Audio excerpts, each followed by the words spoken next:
અલ્યા સાંભળો છો, મારી બેને છે ને એના લગ્ન માટે મસ્ત હેન્ડપંપ છોકરો જોયો છે.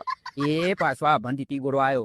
હું તારી બુને હેડપંપ જેવો છોકરો જોયો છો એટલે હું વળી પાછું. અલ્યા મોવા તમને તો કોઈ ખબર નહીં હોતી. હેન્ડપંપ એટલે ખૂબસૂરત. અરે રે બાપા આ બૈરાન મારા હું કરવું અલ્યા બાપા, એને ખૂબસૂરત ને તો હેન્ડસમ કહેવાય. તું એમ કે મારી બુને છે ને હારો હેન્ડસમ છોકરો પસંદ કર્યો છે એવું કે હેડપંપ ચો બોલી છે યાર તું.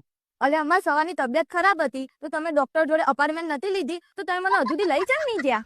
અરે રે હે ભગવાન આ બૈરાને ખરેખર મારે હું કરવું અલ્યા બાપા. તું મોદી હતી એટલે હું ડોક્ટર જોડે છે ને એપોઇન્ટમેન્ટ લીધી હતી. અપાર્ટમેન્ટ આપણે નતું લીધું યાર. તું જો આવું ઠોકમ ઠોક કરી છે ઇંગ્લિશ જો તો. હા વળી એ જ. તમે તો હાવ કારેલા જેવા માણસ છો. હે કારેલા જેવો? એટલે હારા હું કેવી રીતે કારેલા જેવો છું? અરે રે તમે તો બહુ બેદરકાર માણસ છો. તમને તો મારી ને કોઈ ચિંતા જ નહીં.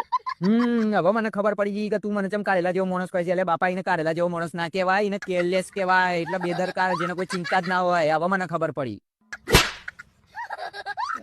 આ તમને નવાઈનું ઇંગ્લિશ આવડે છે ને તો બહુ હોશિયારી ના મારો. આખો દાડેથી મારી તબિયત સારી નહીં, એની તો તમને કોઈ પડી હતી.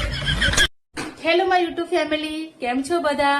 ફ્રેન્ડ્સ, તમને મારા લોંગ્સ વિડીયો, શોર્ટ રીલ્સ કેવા લાગે છે? સારા લાગે તો પ્લીઝ લાઇક, શેર અને કોમેન્ટ કરજો. જે લોકો મારી ચેનલ સાથે નવા જોડાયેલા છે અને મારી ચેનલને સબસ્ક્રાઇબ નથી કરી તો પ્લીઝ સબસ્ક્રાઇબનું બટન દબાવીને પછી જજો.